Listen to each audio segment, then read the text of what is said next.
ዜና መንግስቲ ኢትዮጵያን ካልኦት ዝምልከቶም አካላትን በመሰረት ውዕል ፕሪቶሪያ ናብ መረበቶም ንኽመልስዎም ተመዛበልቲ ጸዊዖም ንውዝፍ መሃያ መምህራን ትግራይ ዝውዕል በመንግስቲ ፌደራል ዝተወሰነ 3.6 ቢልዮን ቅርሺ ተኣጊዱ ንኽስደድ ላዕለዋይ ቤት ፍርዲ ትግራይ ን23 ሕዳር 2018 ዓ.ም ቆፀሮ ሂቡ ምስ ሻዕብያ ናብ ዶብ ሰጊርካ ዝግበር ጽምዶ አንጻር ፕሪቶሪያ እዩ ክብል ብርሃኑ ጁላ አጠንቅቁ መንግስቲ ኤርትራ ኣብ ማእሰርቲ ዝጸንሑ 38 ተወለድቲ ትግራይ ፈቲሑ ዝብሉን ካልኦትን ሰላምታና በብዘለኹም ወይ ጻሕኹም ክቡራት ተኸታተልቲ ኣኽሱማውያን መራኸቢ ሓፋሽ ካብ ትግራይ ክሳብ ዓለም ለኸ ፍጻመ ጥሩይ ሓበሬታ ናባኹም ከነቕርብ ኢና ንቪድዮና ላይክ ቻነልና ሰብስክራይብ ብምግባር ኣባል ቤተሰብና ይኹኑ ኣኽሱማውያን መራኸቢ ሓፋሽ ንቕሓት ነቐድም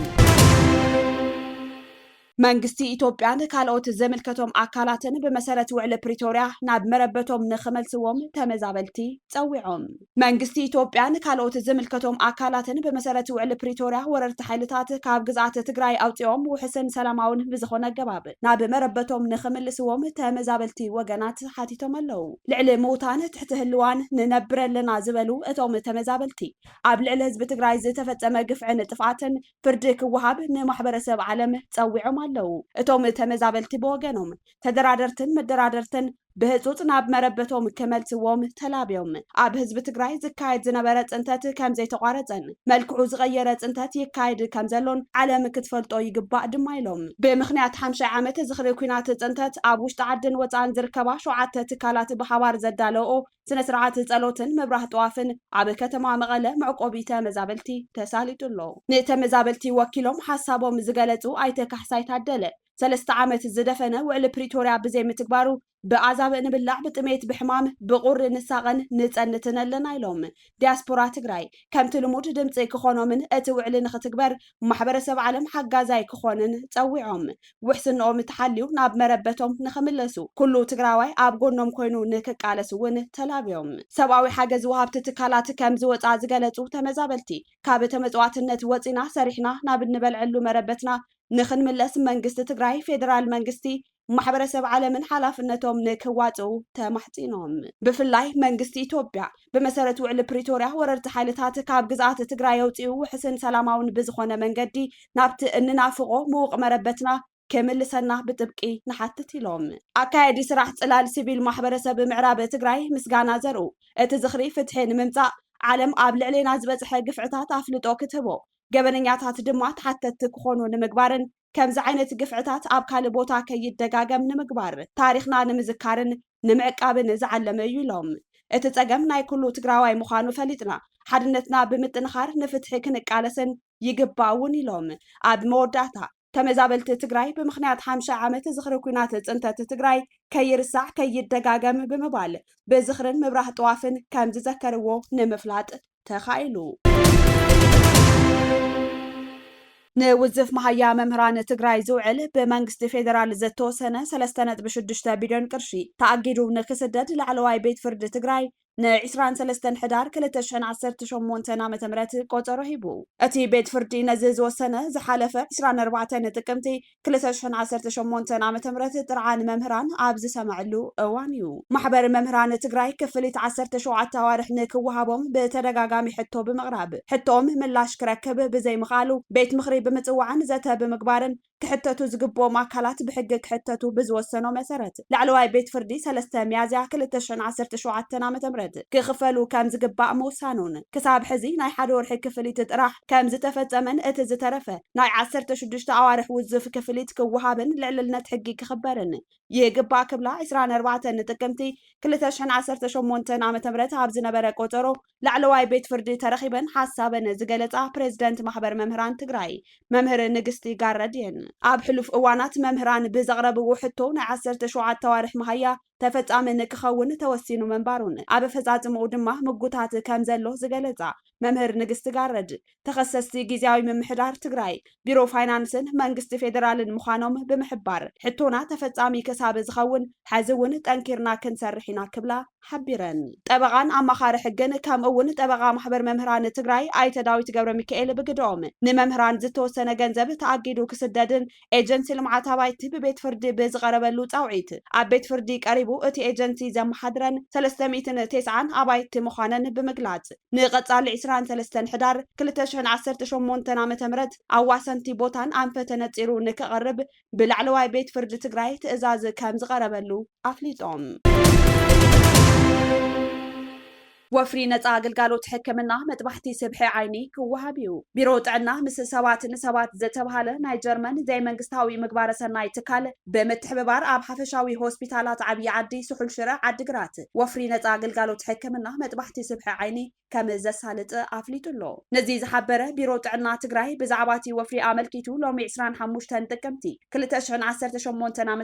ንጋዜጠኛታት ኣብ ዝሃቦ መብርሂ ኮይኑ እቲ ቢሮ ምስ ሰባት ንሰባት ዝተባሃለ ናይ ጀርመን ዘይመንግስታዊ ምግባረ ሰናይ ትካል ኣካላት ብምትሕብባር ኣብ ሓፈሻዊ ሆስፒታላት ዓብዪ ዓዲ ስሑል ሽረ ዓዲግራት ወፍሪ ነፃ አገልግሎት ሕክምና መጥባሕቲ ስብሒ ዓይኒ ከም ዘሳለጥ ኣብ ቢሮ ጥዕና ትግራይ መተሓባባሪ ፕሮግራም ሕክምና ዓይኒ ዶክተር ኮከብ ሓጎስ ኣፍሊጦም። እቲ ወፍሪ ኣብ ሆስፒታል ዓብዪ ዓድን ስሑል ሽረን ካብ ዕለት 4 ሕዳር ጀሚሩ ንተኸታታሊ 8 መዓልቲ ኣብ ሆስፒታል ዓዲግራት ድማ ካብ ዕለት 9 ሕዳር 2018 ዓ.ም ጀሚሩ ንተኸታታሊ 8 መዓልቲ ከም ዝወሃብ ዶክተር ኮኸብ ኣፍሊጦም። እቲ ከይዲ ብዝግባእ ንምክንዋን ድማ ብመዳይ ቢሮ ጥዕና ስራሕቲ ምልመላ ተሓከምትን ካልኦት ወሰንቲ ስራሕትን የከናውኑ ከም ዘለው እቶም መተሓባበሪ ሓቢሮም። ኣብ ዝተመረፃ ሆስፒታላት ኣብ ዝሳለጥ ወፍሪ ድማ ንልዕሊ 200 ወገናት ከም ዝወሃብን ሙሉእ ወፃኢኡ ድማ በቲ ምግባረ ሰናይ ትካል ዝሽፈን ከም ዝኾነ ዝሓበሩ ዶክተር ኮኸብ እቲ ወፍሪ ብኣግባቡ ክሳለጥ ድማ ግደ ሚድያን ካልኦት ዝምልከቶም ኣካላትን ልዑል ምዃኑ ብዝተወዳደ መንገዲ ክሰርሑ ፀዊዖም። ምስ ሻዕብያ ናብ ዶብ ሰጊርካ ዝግበር ጽምዶ ኣንጻር ፕሪቶሪያ እዩ ክብል ብርሃኑ ጁላ ኣጠንቂቑ። ሓላፊ ስታፍ ሰራዊት ኢትዮጵያ ፊልድ ማርሻል ብርሃኑ ጁላ ህዝባዊ ወያነ ሓርነት ትግራይ ድሕሪ ውዕሊ ፕሪቶሪያ ዝወስዶም ዘሎ ተግባራት ናብ ኩናት ንምእታው እኹል ምኽንያት ከም ዝኾኑ ተዛሪቡ። እዚ ኣዛዚ ነዚ ክስታት ዘቕረበ ነቲ ቅድሚ 5 ዓመት ኣብ ትግራይ ኩናት ክውላዕ መንቀሊ ኮይኑ ዝጥቀስ ኣብ ልዕሊ እዚ ሰሜን ተፈጺሙ ዝበሃል መጥቃዕቲ ንምዝካር ትማሊ 24 ጥቅምቲ 2018 ዓ.ም ኣብ ዝተሰናደአ መድረኽ እዩ። ፊልድ ማርሻል ብርሃኑ ህወሓት ውዕል ፕሪቶሪያ ካብ ዝፍረም ጀሚሩ ዝፈጸሞም ተግባራትን ተንኮላትን ልዕሊ ዓቕሚ እዮም ኢሉ ምስ ኤርትራ ጽምዶ ብዝብል ዘካይዶ ዘሎ ዘይሕጋዊ ርክባት ተመዛበልቲ ናብ ዓዶም ክምለሱ ዘይምፍቃድ ዕጡቃት ምስልጣንን ኣብ ክልል ኣምሓራ ንዝንቀሳቐስ ዕጡቕ ጉጅለ ፋኖ ምድጋፍን ከም ኣብነት ኣልዒሉ ምስ ሻዕብያ ናብ ዶብ ሰጊርካ ጽምዶ ገለ ምባል ሓዚልኩምኒ እንተዘይከድኩም ተመዛበልቲ ኣይትምለሱን ዕጡቃት ምምልማል ዕጥቆም ፈቲሖም ናብቲ ማሕበረሰብ ዝተጸንበሩ ተጋደልቲ ትግራይ ዲዲአር ናብ ሃዱታት ክምለሱ ምግባር ሰላም ኢትዮጵያ ንምዝራግ ኣብ ክልል ኣምሓራ ንዝንቀሳቐሱ ዕጡቃት ፋኖ ውጥንን ተተኮስትን መሃብ ኣንጻር ሕገ መንግስቲ እዩ ኣንጻር ፕሪቶሪያ እውን ኢሉ ህወሓት ጉድኣት የብፅሕ እኳ እንተሃለወ ኩናት እንተተወሊዑ ግን ዝያዳ ጉድኣት ከስዕብ እዩ ምስ ግዜ ልቢ ዝገብር ሰብ ክፍጠር እዩ ብዝብል መንግስቲ ዓቕሊ ከም ዝገበረ ኣብሪሁ ቅድሚ 5 ዓመት ኣብ መንጎ መንግስቲ ፌደራልን ህወሓትን ብዝተለዓለ ግጭት ንክልተ ዓመት ዝጸንሐ ደማዊ ኩናት ሕድሕድ ኣበጊሱ እቲ ኣብ ክልል ትግራይ ዝጀመረን ጸኒሑ ናብ ጎረባብቲ ክልላት ኣምሓራን ዓፋርን ዝለሓመን ኩናት ህይወት ኣማይታ ሸሓት ሰባት ዝቐዘፈ ኮይኑ ከቢድ ማሕበራውን ቁጠባውን ዕንወት ኣስዒቡ ይርከብ። እቲ ከምዛ ሎሚ 25 ጥቅምቲ ቅድሚ 3 ዓመት ዝተበጽሐ ስምምዕ ፕሪቶሪያ ነቲ ደማዊ ግጭት ዘብቅዕ እኳ እንተኾነ መንግስቲ ፌደራልን መንግስቲ ትግራይን ግን ኣብ ኣተገባብርኡ ክካሰሱ ጸኒሖም ኣለው። ብቦርድ መረፃ ኢትዮጵያ ሕጋውነቱ ዝተሰረዘ ህወሓት ብወገኑ ብሰንበት 23 ጥቅምቲ 2018 ዓ.ም ኣብ ዘውፅኦ መግለፂ መንግስቲ ኢትዮጵያ ካልእ ዙርያ ኩናት ንምክያድ ብቁሉዕ ይንቀሳቀስ ኣሎ ክብል ብምኽሳስ ማሕበረሰብ ዓለም ነዚ ተግባር ደው ከብል ኣተሓሳሲቡ እቲ ፈራሚ ስምምዕ ቀዋሚ ምቁራፅ ተኽሲ ዝኾነ ህወሓት ብመሰረት ውዕሊ ፕሪቶሪያ መንግስቲ ክፍጽሞ ዝግባእ ግዴታታት ከም ዘይተግበረ ኣብ መግለፂኡ ከሲሱ እቲ ቅድሚ 3 ዓመት ኣብ ደቡብ ኣፍሪካ ከተማ ፕሪቶሪያ ነቲ ደማዊ ኩናት ንምቁራፅ ዝተኸተመ ስምምዕ ሙሉእ ብሙሉእ ተግባራዊ ከይኮነ እንሆ 3 ዓመት ኣቁፂሩሎ ሕድሕዶም ድማ ክካሰሱ ይስምዑ። ህወሓት ኣብ ዝሃቦ መግለፂ እቲ ተጻቦ በቲ ስምምዕ ክዛዘም ነይርዎ እንተኾነ ግን 3 ዓመት ሙሉእ ብሰላሕታ ቀጻሊ ምጽናት ዓሌት ይፍጸመሎ ክብል ገሊጹ። እዚ ክሲ ብፍላይ ምስ ተመዛበልቲ ምዕራብ ትግራይ ዘሕልፍዎ ዘለው ፀበባ ዝተኣሳሰር እዩ። ፊልድ ማርሻል ብርሃኑ ጁላ ኣብቲ መጥቃዕቲ እዚ ሰሜን ንምዝካር ኣብ ዝተኻየደ ስነ ስርዓት ኣብ ዝሃቦ መደረ ንዘመናት ህዝቢ ትግራይ ንምክልኻል ዓስኪሩ ኣብ ዝፀንሐ ሰራዊት ዝተፈፀመ መጥቃዕቲ ዘሕፍር ክሕደትን ታሪኻዊ በሰላን ክብል ከሲሱ። ወሲኹ ድማ ህወሓት ኣብ እዋን ኩናት ምጽናት ዓለይ ተፈጺሙ ኢሉ ምስ ዝኸሰሶ ሻዕብያ መንግስቲ ኤርትራ ምሕዝነት ከም ዝፈጠረን እዚ ድማ ካልእ ኣብነት ጥሕሰት ምዃኑን ሓቢሩ። እዚ ሓይሊ ን50 ዓመታት ጥልመት ክፍጽም ጸኒሑ እዩ። ግብፃውያን ንሻዕብያ ቆፂሮም ሻዕብያ ድማ ንኢትዮጵያ ክጎድእ ወደብ ባሕሪ ከሊኡና ሃገር ክመቓቐል ነዚ ውድብ ይልእኽ ኢሉ። እቲ ኢታማጆር ዘረብኡ ንውስን ጉጅለ እምበር ንህዝቢ ትግራይን ንኩሎም ኣባላት ህወሓትን ዝምልከት ከም ዘይኮነ ኣስሚሩሉ ሕጂ እውን ንኣዴታት ትግራይ ከብኪዩ ይሰርሑ ኣለዉ። ህዝቢ ትግራይ ነብሱ ሓራ ከውፅእ ኣለዎ። እዚ ቆራፅ ጉጅለ ህወሓት መጻኢ ህዝቢ ትግራይ ክውስን የብሉን ይብል እቲ ሓላፊ ስታፍ። ኩናት ብሓደ ወገን ጥራሕ ደው ምባል ከም ዘይከኣል ዝገለጸ ፊልድ ማርሻል ብርሃኑ ንሃገራዊ ረብሓና ንሰላምና ክንቃለስ ኣለና ዶብና ሰጊሩ እንተመፂኡ ድማ ንዕኡ ኢና ተወዲብናን ተዓጢቕናን ዘለና ክብል ኣጠንቂቑ። ሚኒስትር ጉዳያት ወፃኢ ኢትዮጵያ ኣብ መወዳእታ መስከረም መንግስቲ ኤርትራን ህወሓትን ኣብ ልዕሊ ኢትዮጵያ ቁልዑ ኩናት ንምክያድ ውዲት ፈጺሞም ክብል ናብ ሕቡራት ሃገራት ኣብ ዝፀሓፎ ደብዳቤ ከሲሱ። ህወሓት ብወገኑ ነቲ ደብዳቤ ኣብ ዝሃቦ ምላሽ ኣብ ልዕሊኡ ዝቐረቡ ክስታት ሓሶትን ፖለቲካዊ ደረኽን እዩ ብምባል ነፂግዎ። ሚኒስትሪ ዜና ኤርትራ የማነ ገብረ መስቀል እውን ነቲ ናይ ኢትዮጵያ ደብዳቤ ድፍረትን ኣዝዩ መደናገርን ክብል ኮኒንዎ። ኣብ ኩናት ትግራይ ብሓደ ዝተሰለፉ ኢትዮጵያን ኤርትራን ንውዕል ፕሪቶርያ ስዒቡ ርክቦም ዝሓሽከረ ኮይኑ ጉዳይ ቀይሕ ባሕሪ ነቲ ወጥሪ ኣጋዲድዎ ይርከብ። መንግስቲ ኤርትራ ኣብ ማእሰርቲ ዝጸንሑ 38 ተወለድቲ ትግራይ ፈቲሑ። መንግስቲ ኤርትራ ኣብ ማእሰርቲ ከም ዝጸንሑ ዝተገለጹ ተወለድቲ ትግራይ ፈቲሑ። ብኣንፈት ዓዲ ኋላ ራማ ናብ ዓዶም ከም ዝሰደዶም ከንቲባ ከተማ ራማ ኣብርሃለይ ግርማይ ንቢቢሲ ትግርኛ ገሊጹ።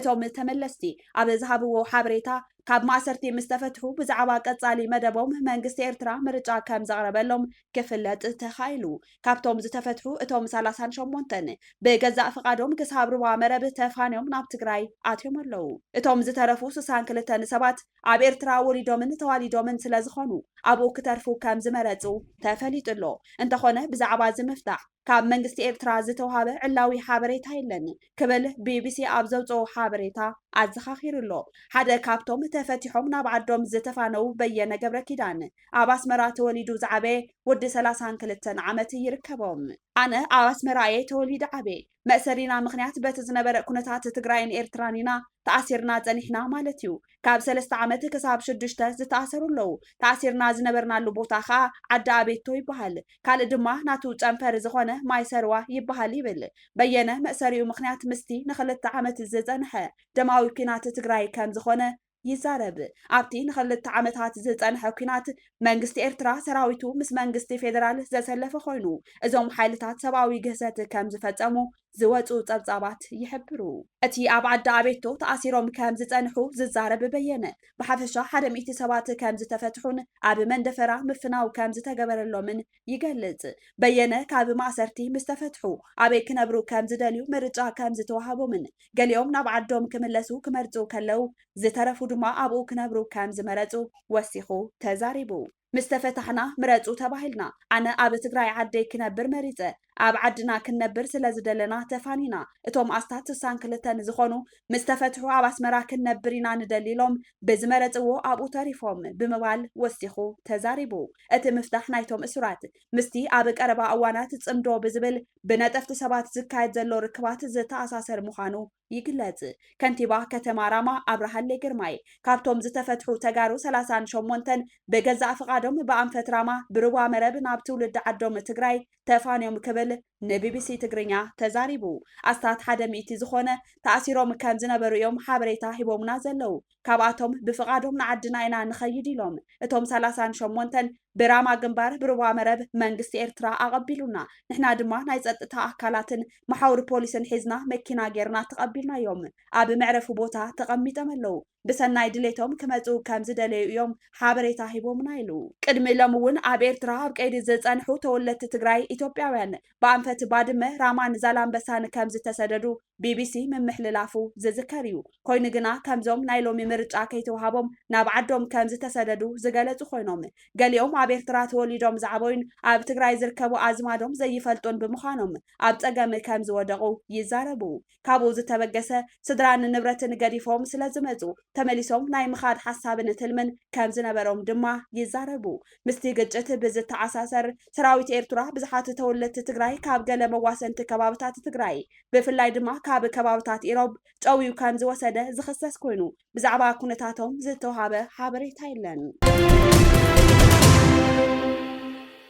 كبرات تخطاتلتي أخسماوان مراخب حفاش نلوم علت 25 تقمتي كل تشحن 10 شمونتن عامة مرت زحزنا يوم مدلاوات زينا أخسماوان أزوم كي تكتاتلوهم ززانحهم يمسلو نيروم مزترفو مدبات أخسماوان تلفزيون ما يتعرفي